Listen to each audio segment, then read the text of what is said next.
Welcome back to the Blizzard Arena here in Burbank, California. We're in the middle of Group C, HGC 2017 group stages. We just watched Team Dignitas take the first win out of this group. They claimed a spot on the Blizzcon stage for next week. Up next, our elimination match. We have the Red Canids from Latin America up against Tempest from Korea.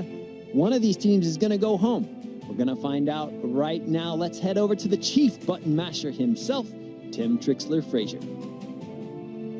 Thank you, Kevin. A day of exciting games so far, but Kevin is correct. Reality is about to set in. One of these teams will be going home after this match. It's Tempest and Red Canids facing off. And before we jump in, introductions, of course, Caldor here, Dreadnought, and Gillyweed to talk about the series.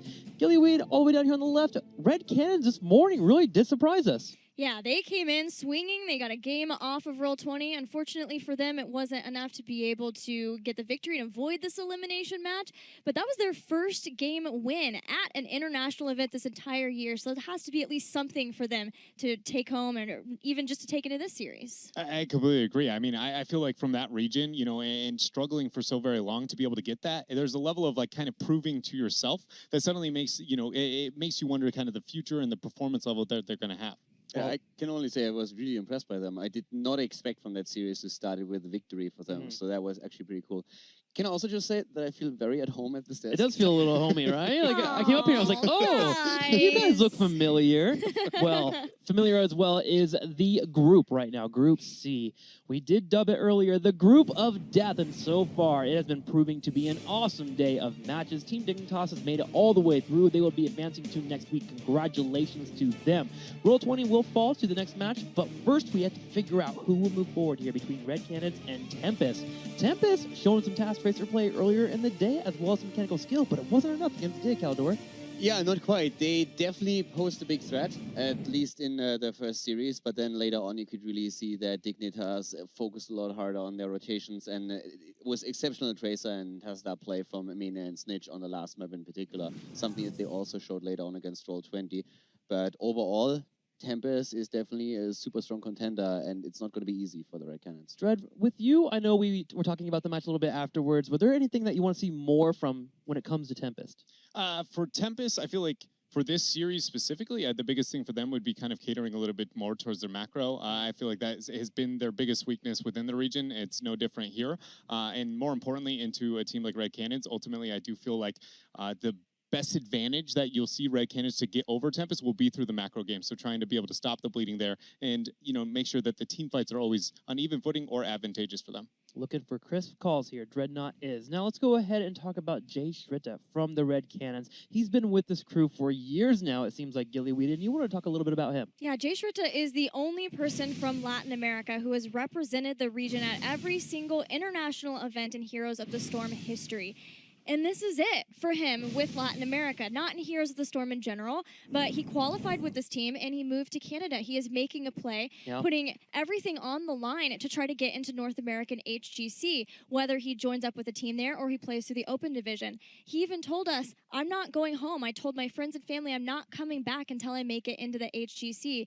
And so this is sort of a tryout for him, but it's also, you know, his last chance to be with these guys that he's been playing with for a very long time. Two things about Jay Shritta that really surprises me is, one, he's putting in the work. He is playing every single day in North American Hero League, working on those mechanics. And secondly, his team supports him. They were all smiling and happy about him, wanting to go for this dream and pursuing it. They all support and want him to do well. Dread, how exciting is that as a player to hear about? I mean, it shows that it's more... It shows that they have a perspective that is they're a part of something bigger than themselves, right? Like that is not necessarily the immediate our team and it's all about me and my success. It's more of like we're here growing as a group, trying to be the best players in the world, and that one of us is willing to make that leap of faith. I think it is absolutely astounding to see that level of support from them and that they're willing to back him up like that. And what it really is amazing to me is that if you are in your region just straight up in the best team, it's always, you get to every international tournament. It's always like a free ticket for you. You have to work for it within the region, but it's so much easier to have the competition there than if you go to a major region. So that commitment alone, and that we have not only Jay Schrader, but for example also Arcana, that goes to Europe for that, that is absolutely amazing. And I really hope that it works out for them. I hope it does as well. Now, enough about Red Canids. Let's talk about Tempest, a team of champions, plus HA2, who I would argue the champion himself when it comes to Artanis. Caldor, what are your thoughts about this team and so far the progress they've had in this game? Tempest is to me really interesting because if I compare them in the matches that we've seen so far, but also in the scrims that we've been able to watch, they feel like they are definitely the weakest of the Korean teams. They are extremely fun team. I mean, these guys have team spirit in abundance. It's absolutely amazing. You can see that they enjoy every single minute that they spend here, but at the same time, they feel a little bit less refined than other Korean teams. And I think especially when we have, for example, Hong Kono on the second warrior here playing a Muradin, he oftentimes just goes incredibly deep and makes it very difficult for his team to properly follow up, and oftentimes it ends up with them having to try and save him. Well, I think the problem with that is that they're still working on that flexibility, that 4-flex and a support setup that they have, and that keeps them from being able to have their truly refined roles. But I'm also concerned about the consistency for this team in the past. They would go in and then they defeat L5, now Ballistics, in the league play, and then the next time they play them in league play in a tiebreaker, they lose 0-3. That happened versus MVP Black. Same thing when we look at the Eastern Clash. The consistency has not been there for this team, and it's a lot because they are running on emotions. Yeah. I don't know that that'll amount to anything here, but potentially in the future, maybe even against Roll20, if they can defeat Red Canids. I feel like the only way that we can see that be highlighted here within the series, because I completely agree with you, it does feel like it's such a coin toss what version of Tempest you're going to see on that day. If maybe right out the gates, Red Canids, you know, they come out swinging, they end up getting the first win, I feel like maybe that's enough to be jarred, because let's be real here, this is a Korean team. Yeah. Like, North America has shown struggles to the non-league regions, but never have we seen that out of Korea, and that might be enough for them to go, ooh, and just immediately tilt. One of the things that actually I'm looking forward to in the series is the drafting, and for one particular reason. I think it was very telling that in the series against Dignitas, Tempest really neglected globals overall, and it felt that drafting did not focus as much on macro play as you would maybe expect. And at the same time, when I looked at the drafting on the side of the Red Canids going up against Roll20, I was very impressed. I think, especially when we're looking at the match that was played on Tomb, I expected them to do much better. And I think if their draft was executed a bit better, they could have really put Roll20 in an awkward position there. So the drafting on the side of Red Canids is quite strong. And on Tempest's side, I think it was a bit weaker against Dignitas. That could lead to some interesting situations now in the series. Well, we'll keep an eye on their gameplay and their drafts, but first let's go ahead and check out these cheers as they continue to climb on up, as the HGC tier system seems to be getting a lot of support here. 26,375,456 was the prior number. Now it's 26,494,676. We continue to climb up and up. I'm very proud of you. I know. We trained for this every day. Every day. Made it through. Believe Week after you week. did that. It happens, man. I was not ready for that number to go up. Okay. It got me. It switches on me. How that happened the first time is that Okay. we were in regular league play, and that happened for the first time, and Yeah. you completely fumble it from start to finish. Just And dropped it. And ever- Counter just looks at me. He's a help. He's just like, what's the number again, Counter's Drake? not going to help you. You No, know no, that. no. You know how it works But up here. ever since then, he's so try-hardy on it. He's like, I can do this. We did it, team. We did it. Well, the cheers continue to come in, and we do appreciate it. We really do. Any last thoughts on cheers before we move into the match? I feel like you sit at home and just kind of like practice reading the first 100 characters of Pi just No. to make sure and prep for that That's moment. my So morning I and really- evening prep, actually. In the morning and in my day with this. So that's how we go forward. All right, guys. Let's get ready for this big match as it will be coming your way. I'm very excited to see where this best of three will be heading here. The first battleground will be Towers of Doom. Red Canids with the choice, which does mean that Tempest will have first pick. I think any map where you can rely on getting an advantage through macro split pressure is going to be advantageous for Red Canids, because it does feel, again, the team fighting and playstyle of Tempest feels very emotion-based, which is forcing a hard amount of team fighting maybe when it's not necessary. So baiting into the fight and focusing on getting that split push pressure. While it is a battleground that Red Canids enjoy choosing, in their regional, they did not have a winning record on it. So the comfort is there, but does the play style, the skill match that, and true understanding of the map? That's what we're here to find out. Curious to see if we're going to get any more browing play from the Red Canids. We saw it in the first series between them. And Tempest, they did ban it out in the first match against Dignitas, but it seems to have fallen off between Dig and Tempest. I think this is an opportunity for Red Canids to come in and utilize that to their advantage. Jen and I actually talked about this a bit during the drafting between Dignitas and Roll20 too, because we both believe that Right Wing, while extremely strong right now, don't get angry, Gilly.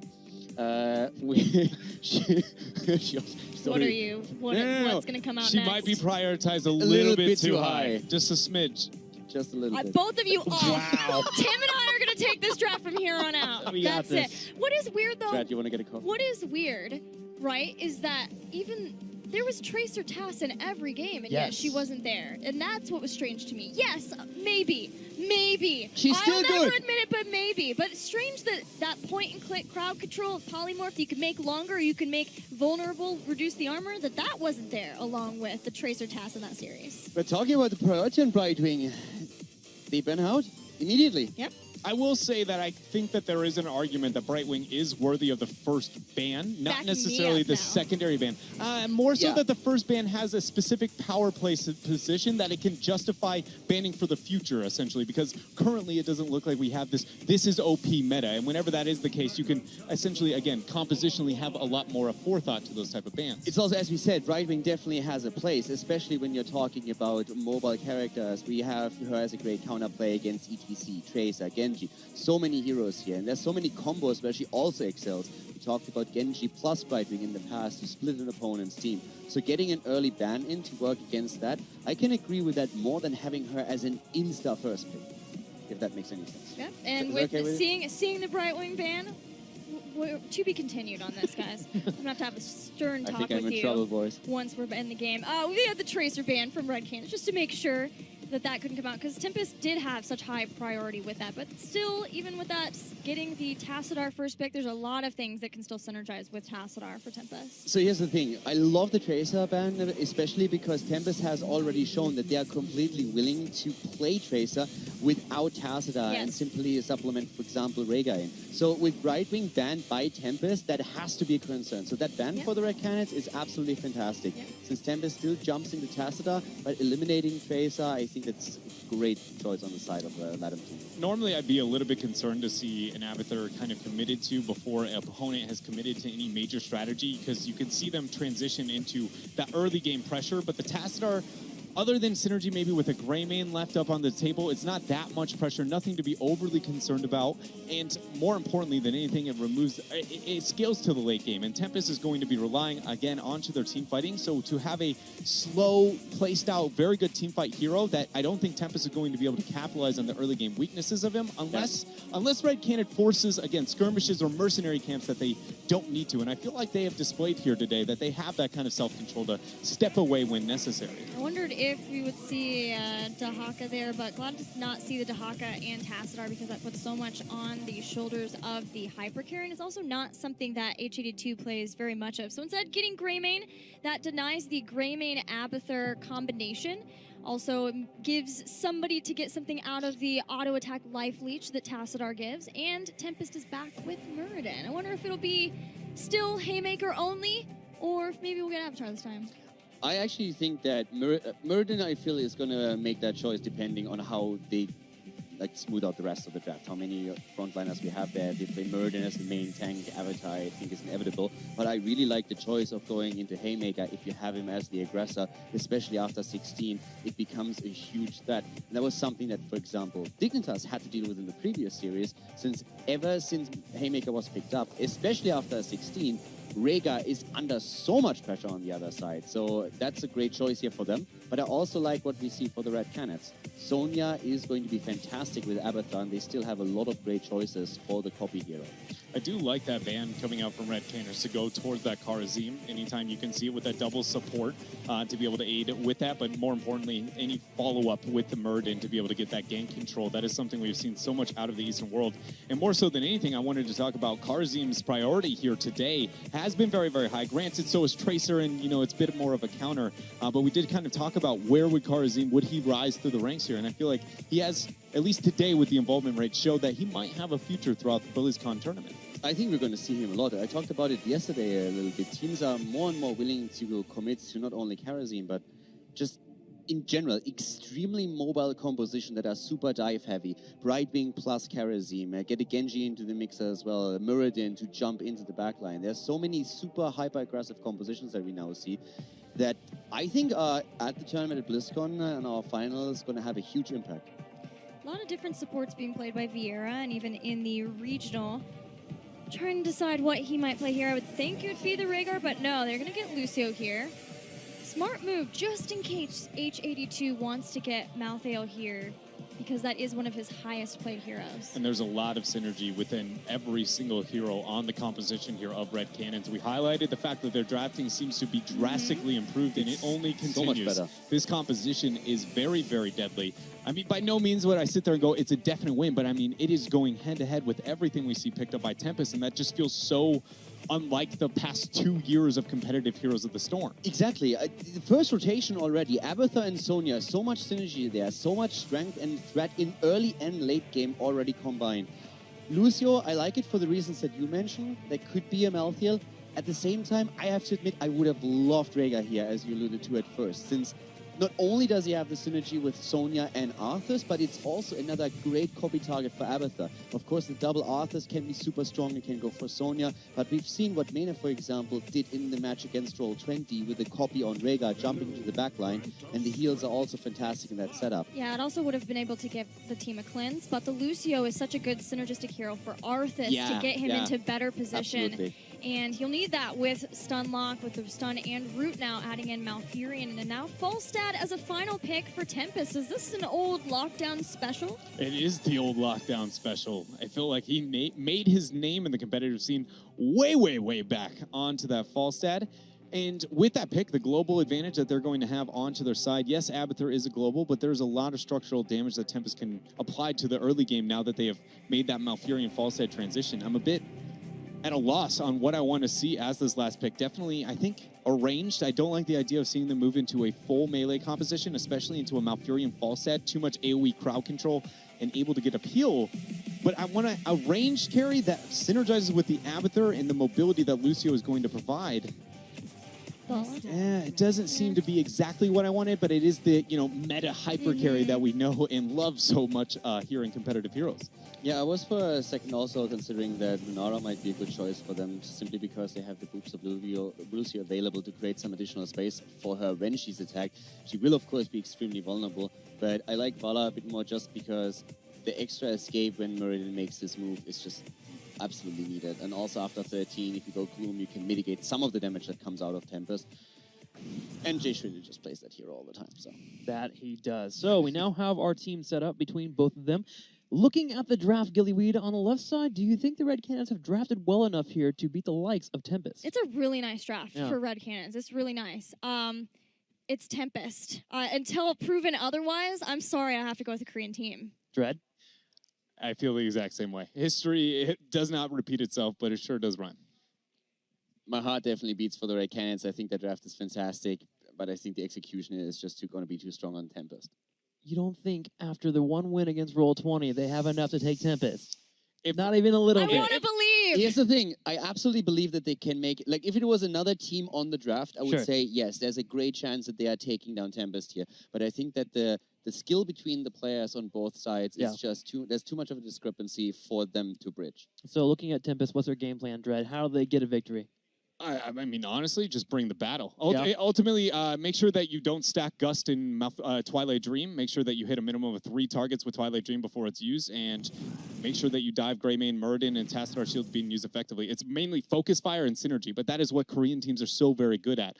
Again, I think that it's going to be Red Canids has to bait them into a poor fight or concentrate and dominate on the macro game if they're really going to be successful. All right, with it all said and done, it looks like our casters are ready. It's going to be Skimmy and Caleris bringing you the action.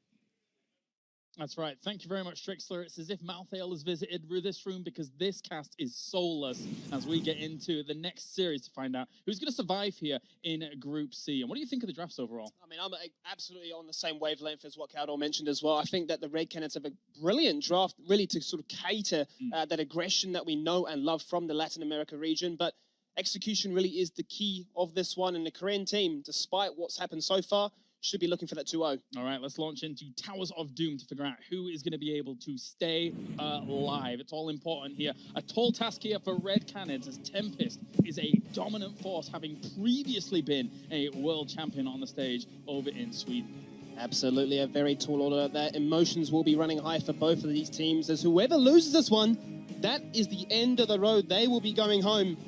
No more chance to make it to Anaheim. Let's kick it off on the left-hand side, hailing from Latin America. This is Team Red Canids, led by the Valor player Murez.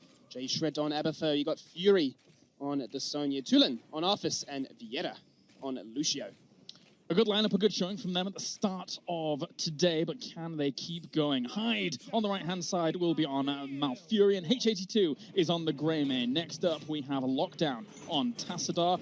2 left with Sign on Falstad. And then we have, of course, Honkono on the Muradin, and that rounds out Team Tempest. Does indeed, and Honkono's already given us a bit of a window into what he can do in this hero. Avatar is far too mainstream for his likings. He wants to show you what the Haymaker can do. And yes, against Dignitas, we didn't see the full threat that it can bring, but he's certainly warmed up. 2 in the front with Cold Fury's era here, and they will have to move back off the back of that. No deaths, so all good to start off with that small brawl that begins things off. Falstad separates himself up towards the top, but Honkono is trailing here, so they want to put a little bit of pressure on towards Sonya potentially.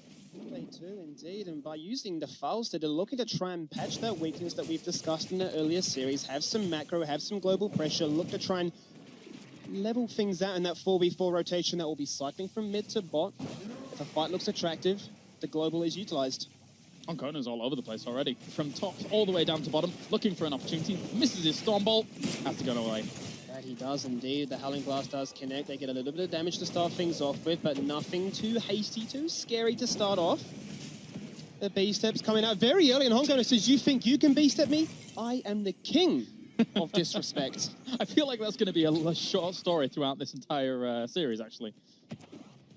Well, indeed.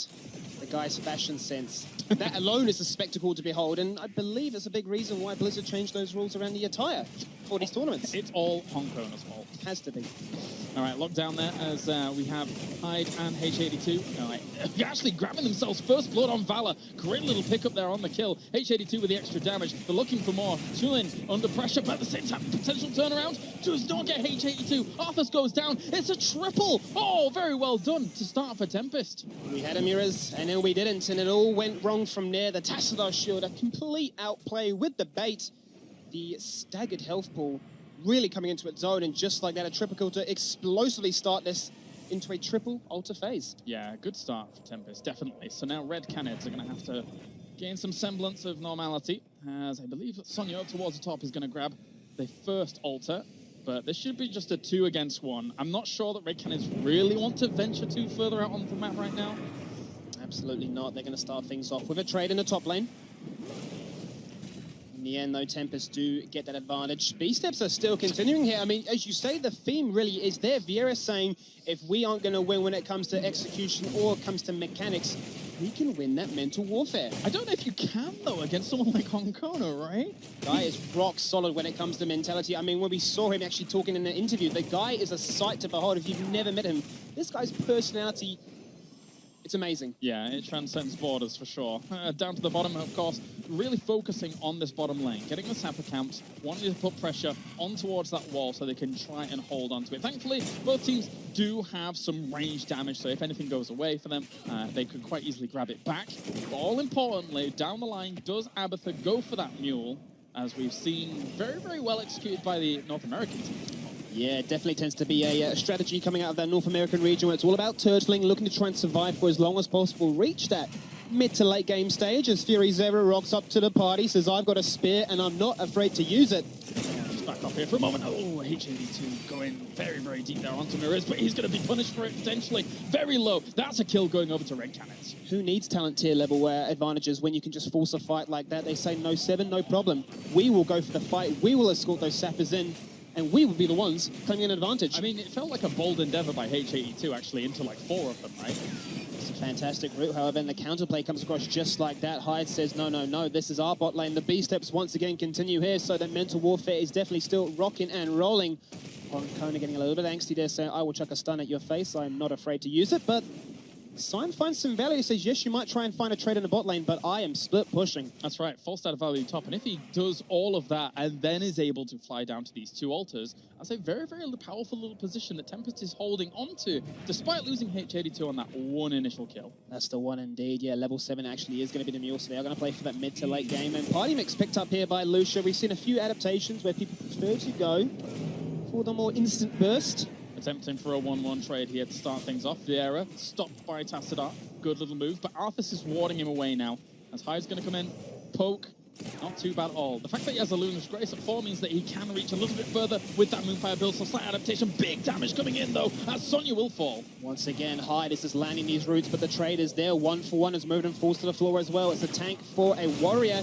Chulin's bit off more than he can chew, and he's the second one to fall down. Actually, a triple kill. All things said and done. Lucio, the next casualty in this little scrap here, and just like that, Tempest are really cementing their lead. They get the altar, and they're the ones, the driving force to hit 10 first, Claris. It wasn't even a 1-for-1 skimming in the altars. That's crazy talk, unfortunately, for Red Canids. And it really felt like if you give Tempest an inch, they'll take a mile. That they will. Kilometers a mile, depends what part of the world you're from, up or down. And I say I'm from the down sound, so, well, just like that, yeah, as you say, the ultimates are locked on in. They get the Sapper camp. They can go for the push if they so desire. But Science says, nah, I'm back up to the top lane. Let me keep doing what I've been doing all day long. Of course. Haymaker. Locked in. What else would it be, though, Claris? This guy is all about the style, the swag, whatever you want to define it as. This guy has got it. He's got that pizzazz. He definitely does. So let's see how he's going to make use of it, all importantly. On a map like this, short distances really are the name of the game. Not much room to work with. So depending on if it can go right, I mean, you can, in theory, haymaker someone into your team and use the Gust, as he uses it, to try and get some kills onto Fury's Era, and that is going to be a guaranteed takedown. Speak of the Gust, and Sign will deliver like a couriered parcel. He says, here is your delivery package, and I will take that kill just like that. H82 in the bottom lane. He's going to be careful because he's gone for the Wiz and Jewelers. 3 stacks up on the line. And that counter is reset back to 0. Yeah, unfortunate there for Tempest, but it's a minor thing in the grand scheme of it. And not even 10 just yet. Only now coming in for Red Canids. So we're going to have Sound Barrier, we're going to have Ghouls, we're going to have some Wrath, we're going to have Ultimate Evolution, and also that Rain coming in for Valor, looking for a little bit more in the mid. This would be fantastic if Red Canids can find some kills here, allowing them to then rotate through to that altar phase in the bottom lane. It's only 1, and that would allow them in that chokehold. Obviously not too many ways to get into that, from the left, from the right. It would allow the Red Canids to try and get themselves back into it, because for the most part, Tempest have found that lead, and they've shown no signs of giving it up. Murden arrives at the altar first. Onkono just waiting in the wings, looking maybe for an opportunity. Haymaker is off cooldown. Is he going to end up using it here? Putting on some pressure against Fury's Era. Chulin in the left-hand side here, next to Lockdown, putting some pressure on Chulin himself. He has to pop his army, and Fury's Era still very deep against this Honkono, taking a lot of damage, throws a stun on. That's going to be the silence, and oh, H82 going deep for that kill. Yeah, far too late when it came to that Sound Barrier there, and that's going to allow Tempest, if they so desire, to carry on pushing on through. Honkono goes in for the jump. He's actually quite low himself now in a 1v3 situation. Style or not, the beast steps surely are going to come out after this. As Sign gets the shield, he barrels and says, I want to go for that kill on towards Mures. He's down to half, but he manages to get out. Honkono's a madman. That was a ridiculous attempt there to try and get something done. He did, though, buy enough time for his team in a 4v4 situation when he goes down to push onto that position. So his sacrifice was definitely not in vain. And another great few shots for Tempest. Absolutely. I say, yeah, the guy is definitely all about that confidence. And confidence or complacency, 2 different words to try and describe what could have happened there, as now the siege begins in the bottom lane. The sappers are taken away from the Red Canids. They look for the push. The mule is doing whatever it can, but it's only going to delay the inevitable. This is surely going to go down, Claris. That's exactly why they're pushing in as aggressively as they are. They know they have a prime opportunity right now to shut this down, get themselves that bell tower advantage, and then start just holding and locking down this position. I keep saying lockdown. There's no puns intended, honestly, but it just keeps happening when you've got Tempest on the side. Tempest on the side. Look, they don't even need to use their own team spray. They just go for the basic Nexus logo. They are oozing when it comes to that one. The split push, it's not there right now for Tempest. They're not going to utilize that one. They want to try and get as much pressure with those sappers, maybe even escort some in, whilst Fury goes to the top lane to try and get them that all-important level 13 talent. So this is where the pace now needs to quicken a little bit for Red Canids, where they have to wrestle this back, but at the same time, they have to be wary as to what is going on in the rest of the map. At the moment, Abatha is not in the greatest position to be soaking some extra experience as B-steps abound, keep going on between Viera and Honkono. I think they're probably friends outside the game as well. But overall, they need... There's so much urgency, especially with the 2 ults coming up. Absolutely. Right now, you've got a bit of a shock or decision of like maybe even Sign coming on down to the bot lane, trying to gust him away from this little front line. Honkono's going to jump on in with the Dwarven Impact to try and start things off. Wrath is going to be popped as well. Army 2. A lot of ultimates have been baited out now by Tempest. It's a great disengage for Tempest as well. They know they have this bell tower as power, and that's going to be the Archon popping in. And they're going to go in for this very heavily onto Fury Zera. Initial damage being done, but there goes the sound barrier, healing them up and keeping them strong. Dimensional shift utilized as well as the Archon expires. A 3-man stun, actually a 2-man stun. Haymaker blasting Chulin in towards the pass as H82 gets aggressive. He cannot secure the kill with Go for the throat, but he's looking, he's hungry, and he's not going to find it. Attempts into the danger zone, and all the while, that was almost a 4v5 weird situation, obviously with Abatha being there, it's by the by, but while that was happening, look what Sign was up to. Science is doing monkey business, right? He's just picking that one up, saying, I've got all the time in the world. He is going to come in, he's got the gust available, and Twilight Dream is still there. Haymaker up in 10 seconds, so keep your eye on where Honkona decides to try and fly. Here comes Sign doing a bit of damage onto Fuel in there. H82 will go down. This is an opportunity for Red Canids to get a little bit of momentum back. This is a brilliant opportunity, absolutely, because there's no 16 right now for Tempest. Definitely so. Red Canids strapping themselves this mercenary camp. They will be able to get the bell tower wrestled off Tempest here. They are limited with these opportunities, however, 9 shots remain on their core. They've got to be very careful there, does Tulin. He will get...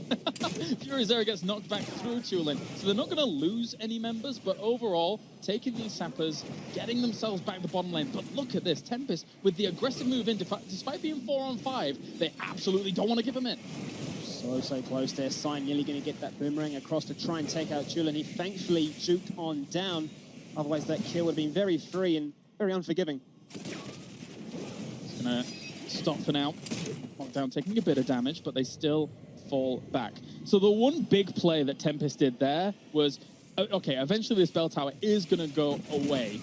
But the fact that they delayed for as long as they did, with the potential of almost gaining 16 while that was going on, and then killing the sappers, meant they slowed down a lot of Red Canids' potential pressure on that bottom lane. So it's a very powerful move by Tempest. The Tempest now have all of their ultimates available, and you can see Red Cannon's getting very aggressive here. Honkona jumping across that bridge, saying, I want to fight.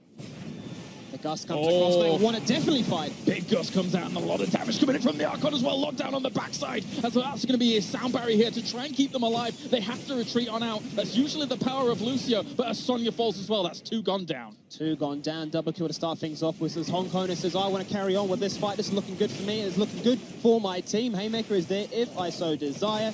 But it might not even need to come out right now as the shield goes onto H82, looking to try and get another Wizen Jeweler stack back up to 2. And don't you feel it was ambitious there for Red Canids to be pushing where they were, considering they were a talent down? I mean, straight aggression from the Latin American team. They've shown that they can definitely duel with the best, but it's that consistency which the Des were discussing.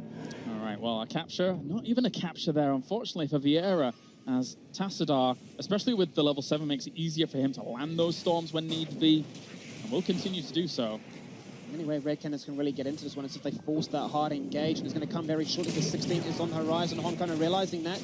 He jumps in, he gets the stun, he gets the Haymaker, putting Mures into a bit of a compromising position, walks into a room. He's going to get collapsed on, he's running away! He still survives though, Kolaris, and now the chase comes around, his Red Canids can look to re-engage. And it looks like we're seeing here, Sign going for the Gust here, trying to get the retreat on out, knowing that the other few members were a little bit low. As long as you can deal with Fury Zera down to the bot, he's in no man's land, completely isolated from his team. A great pick by Tempest.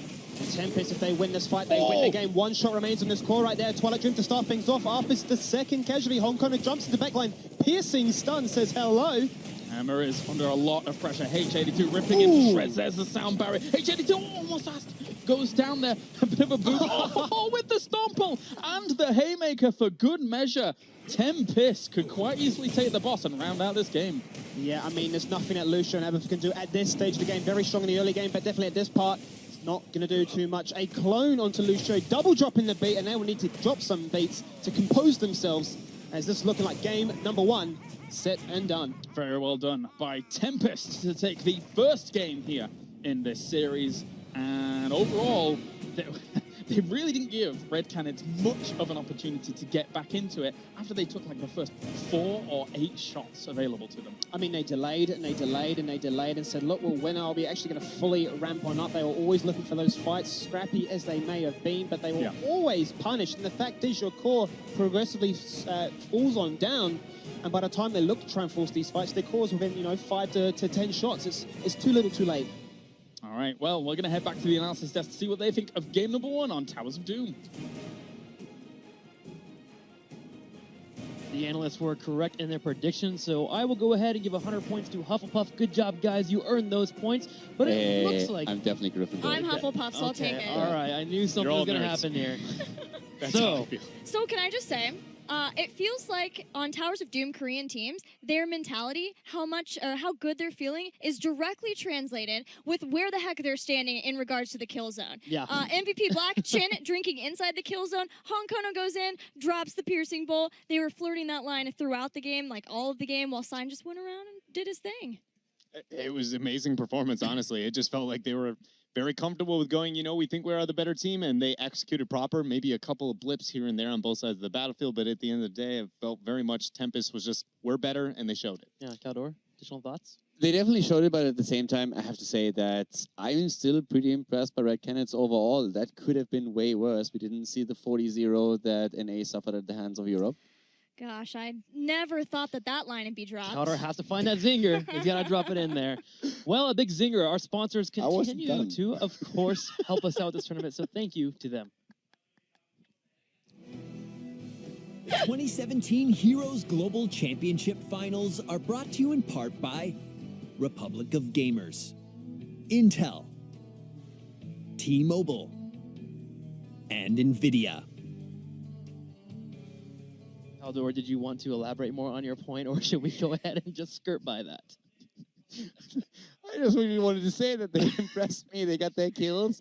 They knew they were the underdog, but yeah, continue, Tim. It's fine. Like, it's okay. We're all good now. I got the hint now. All right, we're It good. was not as subtle as I... I'm deciding with them today. I feel like they deserve it. You know what, Gillyweed? It's fine. Going into the next match here, Red Canids had a couple of kills in that entire match. What more can they do to try and find a way to get a tied-up series? It's hard, man. Maybe they control the globals. They try to play Sure. the global game more. That seemed to be what was working out for Tempest. This is a Red Canids, a Latin America that is a lot more macro focused than they were before, and they were even able to do that versus Roll20. But it's still a non-league region that traditionally struggles with being able to control the map with the objective play because they don't get punished and figure out how to punish within their own region. The one thing that I really wanted to say is that they still feel to me like the best Latin America team, Yes. the best Yeah. form of Red Canids Yeah. that we've ever seen. Yes, we all know Tempest is the better team here, definitely on paper. So if nothing crazy happens, Tempest should take this. But at the same time, the way they present themselves, how aggressive they are in these fights, that they're not timid, standing back and just taking the beating, is impressive. And overall, I think this is the first time where I look at it, it's like, this is actually cool. These guys are really bringing the battle right now, even though they know they are the underdog. Well, we're going to be going to Dragonshire, where Red Canids can try to flex that type of macro, have a solid top lane, and of course try to find a way to get a couple picks on Tempest and move forward. This is a really interesting situation because we already had seen that Tempest was comfortable prioritizing Dragonshire on their own, but we also talked about it's one of their weakest maps results-wise, statistically. So they're kind of relying on the lack of success that Tempest has had rather than the preference and the mentality that we've seen them display historically. Yeah, and the trend is always top lane for Tempest. They put a lot of focus in the top lane. And what ends up backfiring for them is when a team has a lot of really good wave clear and control of the mid-bot rotation. Then Tempest gets scared when they start losing towers, and they turn around and devote resources there, and then they're basically not getting something out of where they put focus to in the first place. So maybe that is something, going back to your original question, what Red Canids can abuse here. Well, Tempest attempted to adapt and change that weakness by pulling in a lot of wave clear last time in the draft. Will they do the same here? Let's go ahead and start Dragonshire. I mean, the last time they banned out Right Wing immediately to also emphasize that they can play a strong Tracer composition once again, and the Red Canids shut that down by banning out Tracer. Let's keep in mind that in the previous series where we had them actually play on Dragonshire, they used Tracer when they could. So they're following the same MO already. Tracer is now a huge option for Tempest, so we might see that ban coming in on the side of Red Canids as Brightwing is once again eliminated. Yeah, Brightwing being removed from the table is not too surprising. The follow-up is looking like they're hovering over a Tracer. I think... Go ahead. I think if you ban Tassadar, Tracer is going to be a first pick. It's really likely. The way that they played before with Tassadar, with Tracer and Rhaegar. But that time, they were in the second pick position and Dig first pick Tassadar. It was more of a, it seemed to me to be more of a deny from them having both Tracer and Tas. It's a good point. Even if they go in that direction, to talk about what Gilly was talking about with the emphasis towards that top lane and the lack of wave clear, the Tracer is going to be committed to the 4. It would put focus onto that top lane and getting those ganks. And ultimately, it would be very easy for Red Canids to just concentrate on getting wave clear, play the safe game, and at least capitalize on the major weakness that Tempest has displayed on this map. Also, to be honest, now thinking about it, I don't think they have to actually pick Tracer first. If they want to pick Tracer, they can still do it later, because I don't think there's any way that the Red Canids, without having Tassadar, are actually picking her away from them. Yeah, So, that is traditionally what Yeah. they would do, is later on. so if they have Abathar right now, we've seen in the past Tracer compositions also played with Abathar. So if they still feel that it fits, they can do it later on, which makes the pick way safer than showing it as early, so that Red Canids could counter pick completely either with wave clear or with direct damage against her. So makes more sense. Dragonshire Abathur is something that I always get a little bit concerned with. The dynamic that he plays with Europe, I mean, obviously has been willing to pick him quite consistently, but ultimately I do feel like it's a map where you can get enough structural advantage in the earlier stages, and wave clear is so prevalent and laning is so important, levels 1 through 9, that ultimately I do feel like it is a risk, and I'm a bit surprised to see Tempest commit to that this high up into the draft. That being said, they were very comfortable throughout the last game, so I don't feel like they viewed this as maybe a setback. With Rhaegar and Sonya, Red Canids already have not only great synergy between the two heroes, but they also have an immense amount of camp clear. So they can really start to focus a lot more on the siege giant camps at the bot lane, trying to get the night camps here as well to apply additional pressure.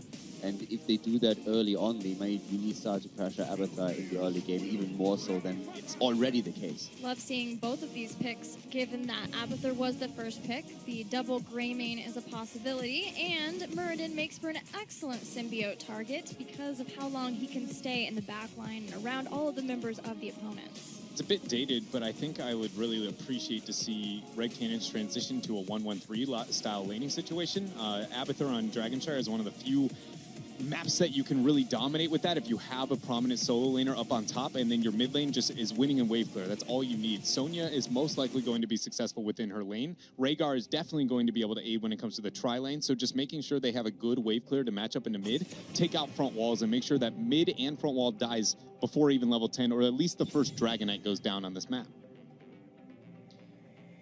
Malthael again eliminated, and we have also now the ban on Oriel, so on the support side. But I agree, like a lot of pressure on the side of Red Canids could really put the Abathar comp in a bit of trouble. The camp clear adds to that even more so. Yes, it does. So once that I mean, you can even aggressively, if you have the opportunity, through a strong tri lane, start to pressure your opponent's siege giant camp and take it away if you see an opportunity for it.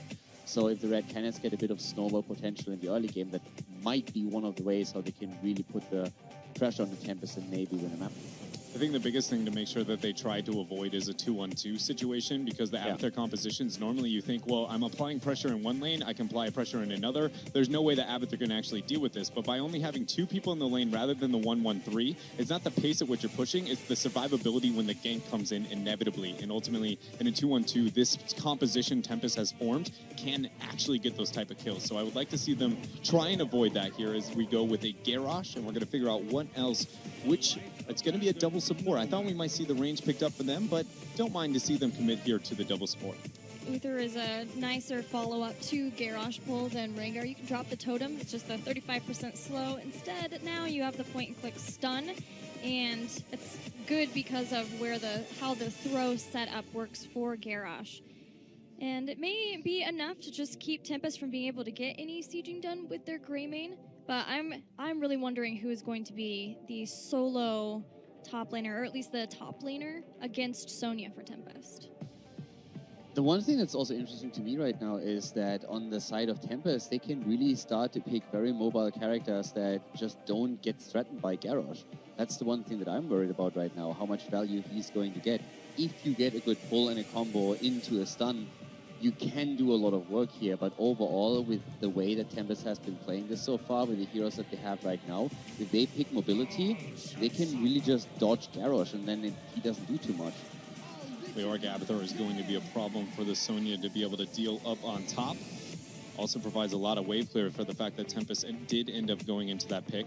I want to see at level 4 on the note of the Sonya, and we've been talking about the map pressure that they're going to need in the early game. I would like to see a talent adjustment at 4 to Shattered Ground, like we saw, I believe it was Rich earlier in day number 1 on Dragonshire, just amplifying the damage and pressure she can get out in that top lane to, again, exaggerate the weaknesses of Tempest composition. I think is going to be a must. And we've been talking about concentrating onto the 4-man. I really do feel like that Garrosh commitment, as you were kind of talking about, Kaldor, doesn't accent that to the point where they're very focused on making sure they get these kills to a pretty safe and well-rounded composition that Tempest now has. How do you like the Cassia here?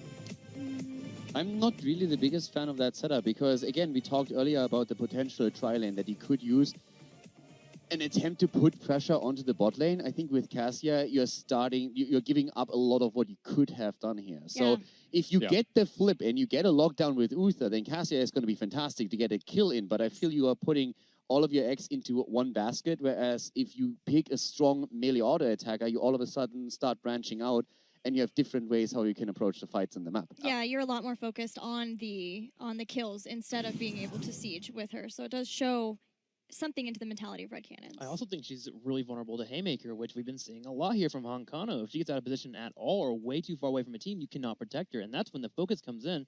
Actually focuses her down. So, bit of an odd pickup there at the end for the 5th pickup, but Red Canids have talked about it in the interview before. They love their double support and their double melees. They have that here with the Garrosh and the Sonya.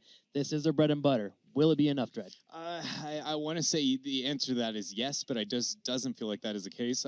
Because we've been complimenting the drafting of Red Canids, I feel like it's important to highlight that I feel like this draft is exactly what we typically expect from them, to have too linear of a win condition to be able to win the game, and that a better team will just go, well, as long as we avoid the Garrosh flip into the Cassia combo and the one-shot blow-up, we will be effective in this game. Even when you see that high Abathur that does have a weakness, if you don't exploit those type of things, ultimately it just, you can dance around it all day, and I feel like Tempest will do that here. Coming back to your point, Garrosh also in this tournament so far, I've been really surprised by a lot of the bans that we've seen early on against him, and I think as a high priority pick, he also doesn't really excel.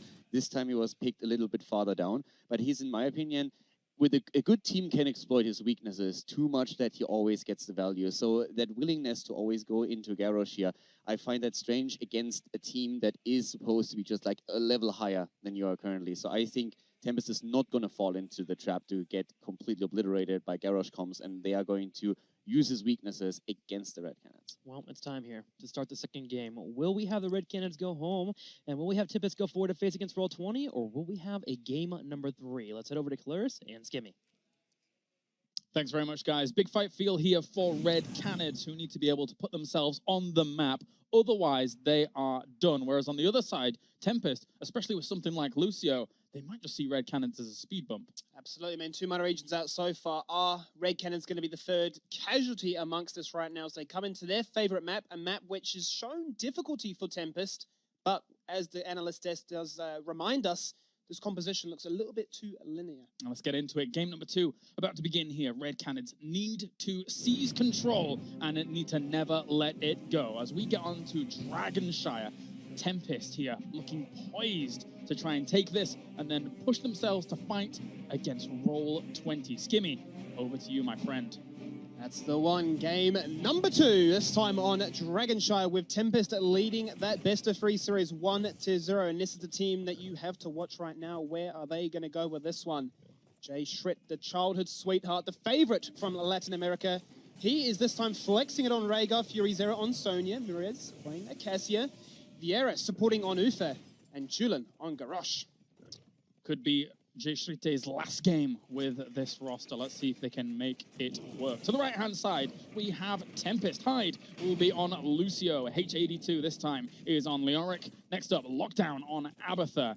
Up next, we have Sign on Murden. And finally, to round things out, Honkono on the Grey main. So a little bit of a kind of change up in a spot for him here.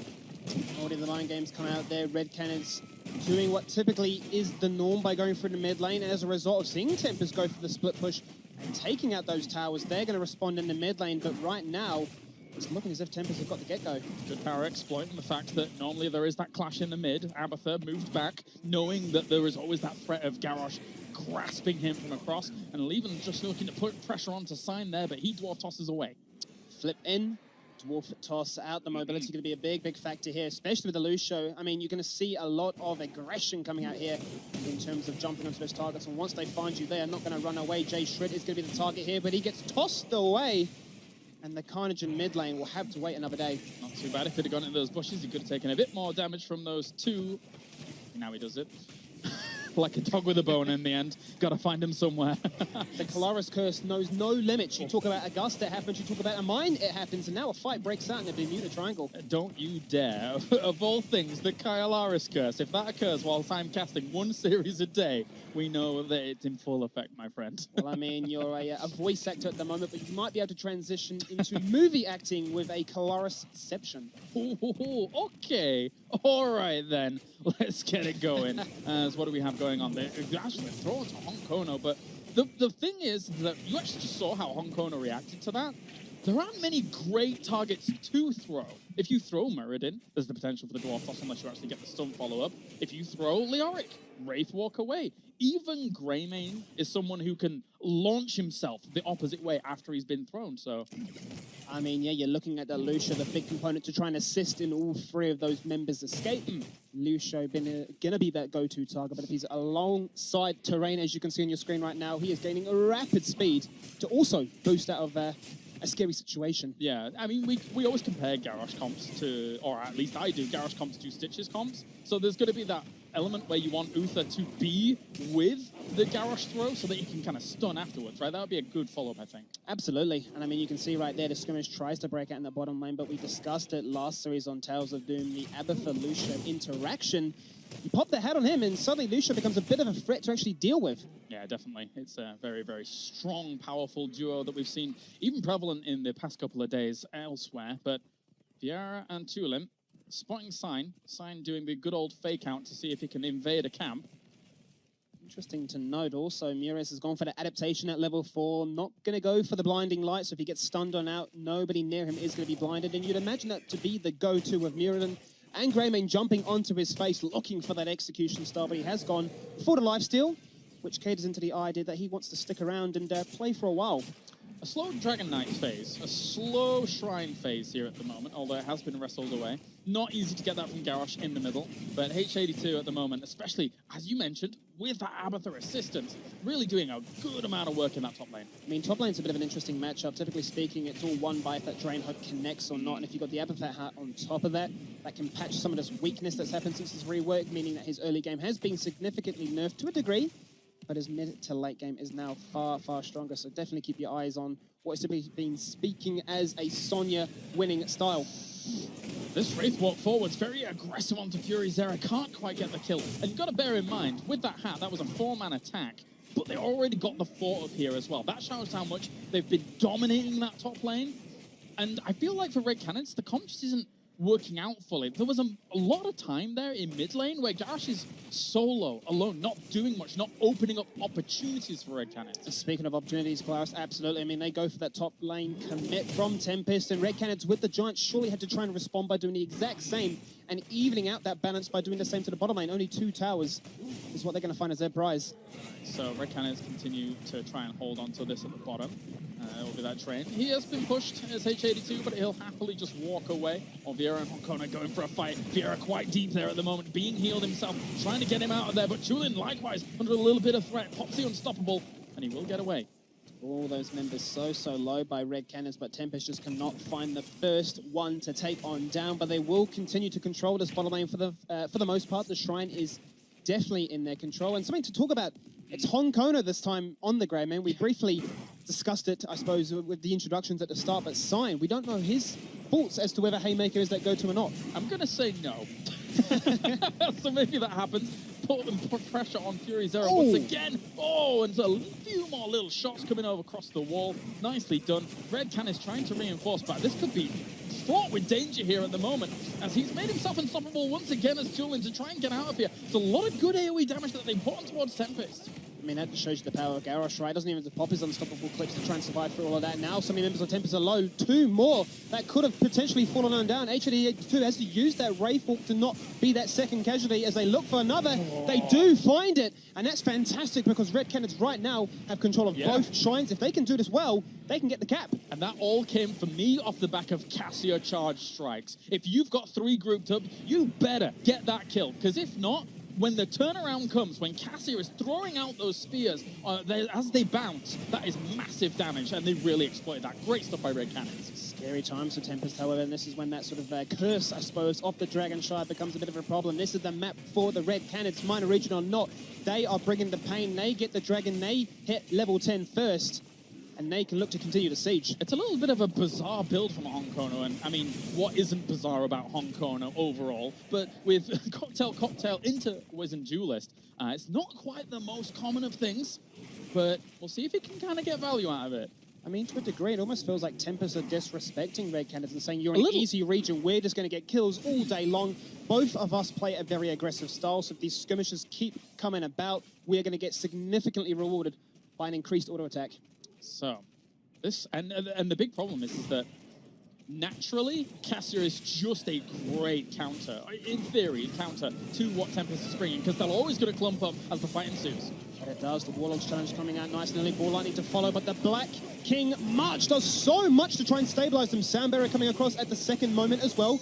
There's the Defiant Storm. Can they find some kills right now? Ancestral does not connect, and Cassio's the first one to fall. Yeah, they brought down a very big threat, and that's very good for them. They threw Hyde, who was most healthy. They really wanted to throw Sign there, as he's almost going to get out, and he does get away. Trying to throw Fury Zera forwards here to go for a little bit of an attack on towards them, but a little bit unfortunate there for Red Canids. They probably could have got a Meridian kill off that if it had gone perfect. Oh, the phone though, Honkono is flirting with Death's Sign, and both of them are really doing it, but Chulin does get stabilized with that Ancestral. Yeah, we're looking for more, but H82 does get out with that Ray Fork. This that skirmish, the scrappiness that we were discussing just a moment earlier. And all the while, that cute little boombox bopping away in the middle as that got dropped. Tempest manages to get away relatively unscathed. They got themselves the Cassia kill. And if that doesn't happen early on in some of these fights, it's fraught with danger. I mean, you got to respect this Cassia, man. It got banned out in their series earlier, and I say, yeah, the Charge Strike's doing a lot of work in terms of when these guys are clashing as a 5v5 unit. He pops there, and suddenly he is the single carry, making it all work. Yes, the Ancestral didn't connect, but imagine if it did. Yeah, it's all melee. It's aside from a Lucio doing what he needs to do, it's all melee. So now, Tempest here. You have to be a little bit careful down towards the bottom as Chulin's lurking. And they're even going to take that hard camp to the bottom. So, but it's being scouted out. Can it be rivaled? Tempest are in a position to rival us. They've just picked up the Giants, and just like that, that's a complete bait. This is Red Canids almost saying, look, we aren't confident. H82's actually laughing right now at the fact this is almost donated to him. Oh, that was well played, H82. No fear, no risk, and that, as we've said, even from the times of Noblesse, who is now coaching MVP Black, the perfect play for a tank. You threaten, they don't know where you are. Red Canids is playing scared. This is a bit of a glimpse into the psychological factors that Red Canids have. They must be under so much emotional stress. I mean, they saw that the Giants were picked up. They should have known that Tempest were in the vicinity, but they, to a degree, I suppose, overestimated the time it takes to travel from there. Difficult and they get punished. Yep, as Wraith walking away here as H82. Tulin can't really do too much about that. Here comes Fury Zera in for an attempt onto H82. Technically, this is the great opportunity to kill him off. March of the Black King goes through. They have to retreat out. It's too much damage and too much sustain. That it is. It does allow Sign to rock up to the party and prevent any further fight. It's free. It is. The rotations, J Shrip being picked up in the top lane, allows that rotation to come across, allows the control, and now Honkono gets the Dragon and stabilizes what just happened with that siege before in the mid lane. All right, so what can Honkono do? He's crazy everywhere else. He's going to be crazy in a Dragon Knight, no doubt, as he just walks through the mid fort towards the bottom one that's already being sieged by his team. Just wants to rendezvous with them. He took a lot of damage by doing this, but he wanted to get down here nice and fast. I mean, the Dragon, let's be quite real here, doesn't actually achieve too much. It's more of a bit of a confidence player saying, I can just run on through. But I mean, as you say, the objective that looks so perfectly coordinated to achieve doesn't achieve much. Debatable moves, but oh well, as that has gone now. The thing is that that top lane is still always being pushed in by Abatha because he is up there doing what he needs to. Mines everywhere on the rotation paths. Hide and sign on Honkono. Where are we going? Hide and sign now going to be playing a bit of hide and seek. I like that one. That was good. Let's see what they can do down here. Not too much. Just cleaning things up and going to be removing. Like, the last maybe 30 seconds or so has been Tempest playing with vision. They have not shown too much. Now they've accidentally found a Leoric on this path down for mid.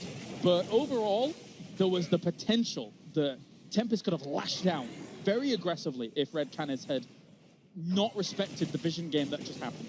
It was almost a bit like Tempest trying to force a mechanical mistake out of Red Canids by saying, well, we're not going to show ourselves. Are we on a camp? Are we pushing a lane? Are we hiding for that gank potential? Trying to respond to this Abathur. You saw the initial run up there to go towards it. But as you say, the 30 seconds, were those mind games and the positioning really the biggest factor? Cleaning that up, back to the Giants, and Red Canids look to rival this. It's a good opportunity. Tempest isn't 16 yet. This is the best chance, and this is what happened last time on Tales of Doom. They went for that fight as well, and now going to be looking to collapse onto it. Sign is there. Vieira is also there. The Warbreaker starts things off. Lockdown with that clone is getting aggressive. Mures is dropping low. He's the big component of this comp to try and make it work. He falls on down. Rhaegar the double kill to make sure that Tempest go for that 16. It's not going to be enough. One by one they fall. The Bermuda Triangle. Lots of things happen there, and I tell you what, 4 people are going to fall. They are disappearing. Disappearing ships, and March of the Black King got massive value in this choke point. That's exactly what Tempest was looking for. It's a full team wipe, Skimmy. Red Canids is in disarray. It's not going to be the ace set and match based off that, but 5 people fall to the floor. 16 is there for Tempest. This time they've got Abathur taking the top. They've got H82 in the mid. The Dragon will be collapsed, and it will be taken to that bot lane to look for that keep. Yeah, they can do whatever they like at this point here. Red Canids is going to have to scramble for some semblance of defense, as they will head down towards that bottom. But unfortunately for them, the talent behind and a whole level away from it is very, very difficult for them. You can see Rhaegar at the top trying to clean up a little bit of the wave to start things off, but got to soak and somehow hold on. Yeah, sponge or not, you're not going to be able to soak enough in this situation to hit 16 by the time Tempest come banging on your keep door. The tower is going to fall on down. Fury Zera gets amongst it to try and do as much damage to this as possible with those Giants in the back line. They are quite low, but still, they're going to add a lot of sieging potential. Chillin, the one to be jumped upon. Oh, trying to go on to sign there, but it's not going to be enough. They don't have the damage follow-up against the Muradin, especially with an Abathur on at the moment. The siege continues here for Tempest. They are absolutely running Red Canids ragged right now at this doorstep as Sonny tries to go in for the spin to win, but I don't think it's going to be enough.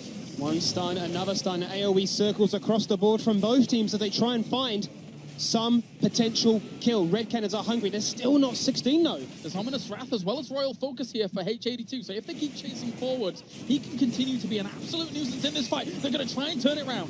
And that they do. The march comes across. They do find Greyman. However, this is fantastic for the Red Canids right now. If they can find more, they can get themselves back into this game. The respawn timers are longer, at least 50 seconds at this stage. So if they can try and find another, Fury Zera is spinning to win. He's looking for that kill on towards Sign, but he's Avatar. He's not got that...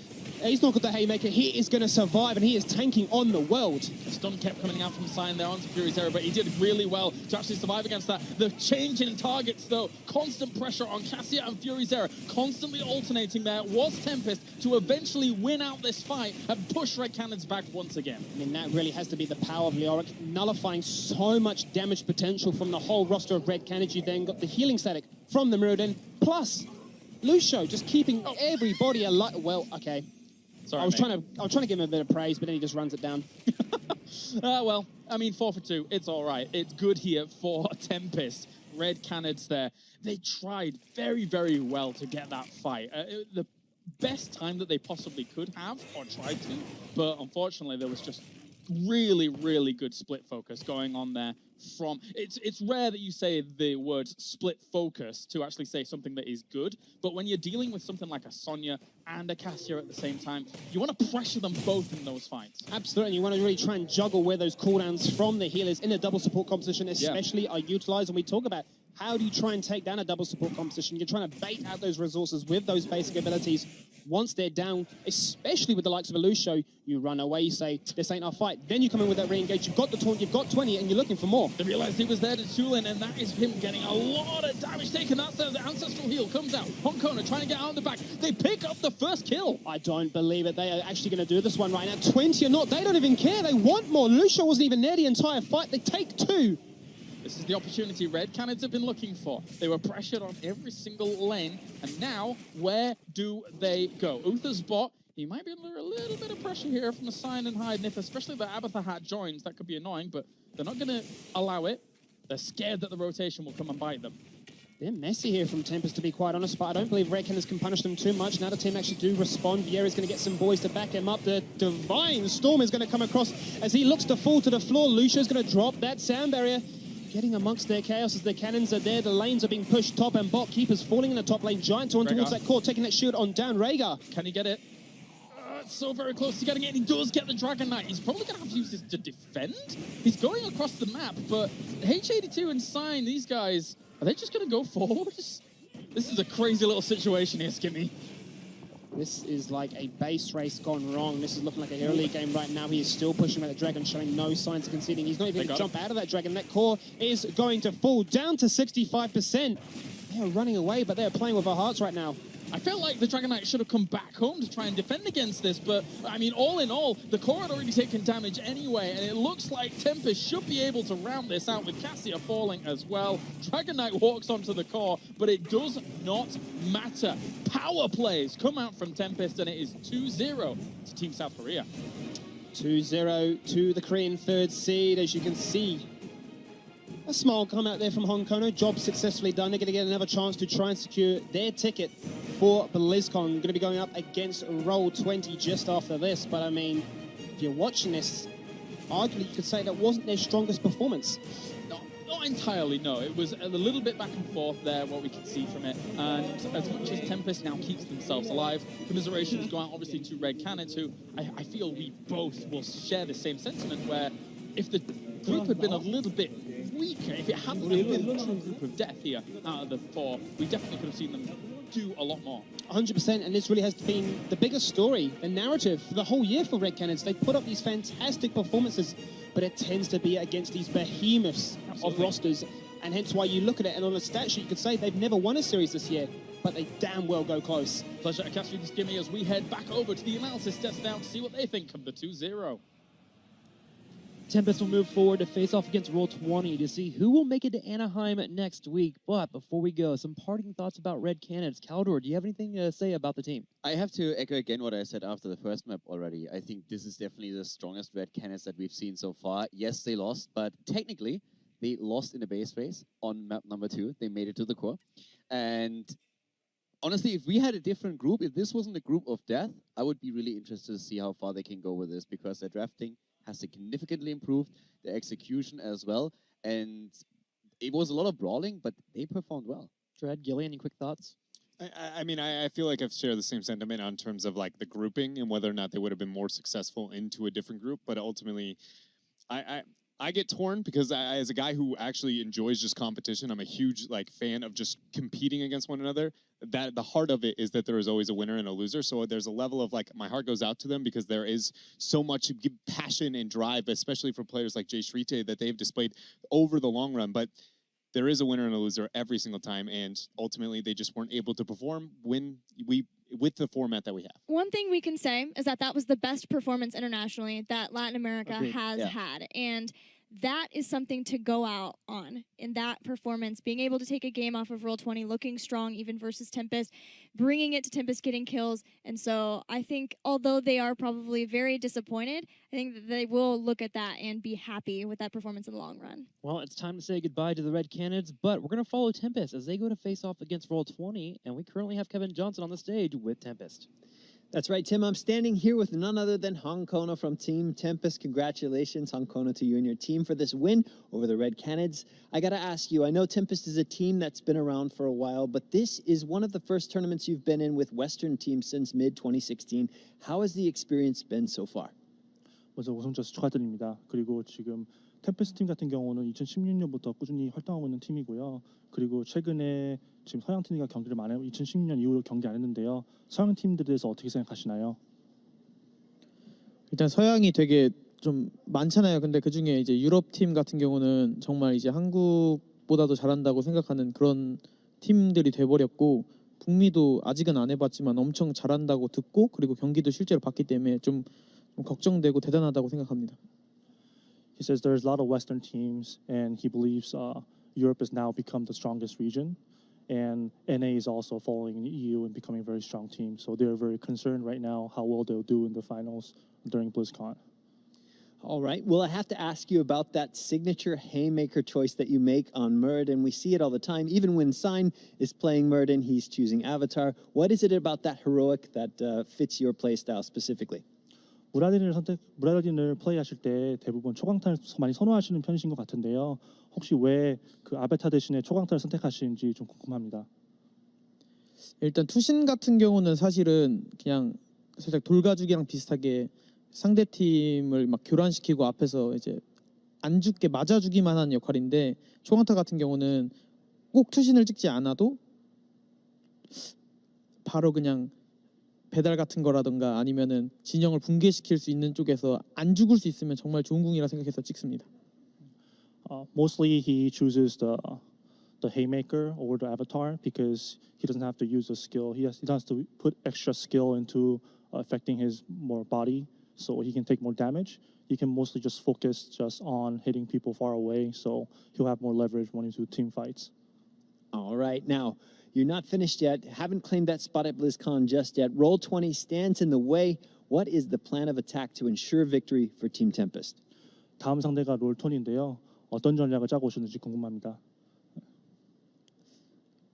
좀 사실 전략보다는 좀 정신적으로 안 힘들고 원래 해왔던 조합들을 다시 하기로 했고요. 그리고 만약에 지면은 한국을 헤엄쳐서 가겠다는 마인드로 열심히 하겠습니다. He's saying that he didn't really focus on strategy against them, but more on mentally preparations. And their team's got more focus on basic strategy they've been practicing for a long time.